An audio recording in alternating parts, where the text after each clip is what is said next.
ఒకప్పుడు వైఎస్కి లాయల్గా ఉన్న చాలామంది ఇప్పుడు జగన్మోహన్ రెడ్డి పక్కన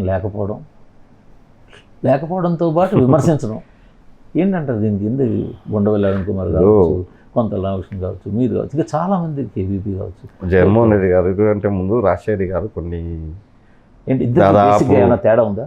ఇప్పుడు కోటిమూర్తి గారు నాకున్న అభిప్రాయం మీకు ఉండాలని లేదు, మీకున్న అభిప్రాయం నాకు ఉండాలని లేదు. ఒకరోజు లైఫ్ ఆఫ్ స్టైల్ జీవన విధానం డిఫరెంట్ ఉంటుంది. నా ఆలోచన ప్రకారం, రాజశేఖర్ ఆలోచన ప్రకారం ఆయన మొదటి నుంచి కూడా నలుగురిలో ఉన్నాడు. కొన్ని దాదాపు 5 సార్లు ఎమ్మెల్యేకి గెలిచినట్టు, 4 సార్లు ఎంపీగా గెలుచుకున్నాడు. ఎప్పుడు హైదరాబాద్లో ఉంటూ పబ్లిక్లో టచ్లో ఉంటూ ప్రోగ్రామ్ చేసుకుంటూ వచ్చేవాడు. అందరినీ స్టేట్ వైడ్గా ఆయన ఒక లీడర్ కావాలన్నప్పుడు స్టేట్ వైడ్గా అందరినీ కూడా తయారు చేసుకున్నాడు, అందరిలో ఉండేవాడు. అదే జగన్మోహన్ రెడ్డి ఈ రాజకీయంలోకి వచ్చిన తర్వాత కూడా రాజశేఖర్ పేరు మీద అందరం, రాజశేఖర్ మీద అభిమానంతో ప్రేమతో జగన్మోహన్ రెడ్డి గారికి అందరం చేస్తున్నాడు.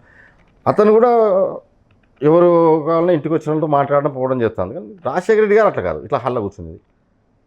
34 మంది ఉన్నాను, అందరితో పిచ్చాపాటి కూర్చొని మాట్లాడేవాడు. ఏమన్నా అవసరం ఉంది నాకు మీతో మాట్లాడాలి పర్సనల్గా అంటే మా రూమ్లోకి తీసుకుపోయేది, రూమ్లో మాట్లాడించేది. మన అవసరం ఏదో అడిగి మన విషయం ఏదో తెలుసుకుని సరే ఆయన శక్తి కొద్దీ ఆయన ఏం చేస్తారో ఆయన చేసేవాడు. సో ఆ విధమైన చనువు ఉండింది రాజశేఖర్. ఇక కొంత మార్పు ఉంది, అంత చనువు లేదు చాలామందికి ఆ చనువు లేదు. రాజశేఖర్కి ఉన్నంత చనువు వెళ్ళలేదు. Plus age group, Rajasekhar Reddy గారు ఉన్నప్పుడు ఆయన ఏజ్ గ్రూప్ ఆయన చేసుకుని వచ్చాడు. ఇప్పుడు జగన్మోహన్ రెడ్డి వయసు ప్రకారం ఆయనకున్న ఈక్వేషన్స్లో ఆయన కొంతమంది సీనియర్లను కలిసలేకపోవచ్చు, సీనియర్లతో ఇది కావచ్చు. కాబట్టి అట్లా అంటారు తప్ప ఆయనకున్న అవగాహన ఆయన ఏజ్ గ్రూప్ వాళ్ళతో బాగానే ఉంటాడు.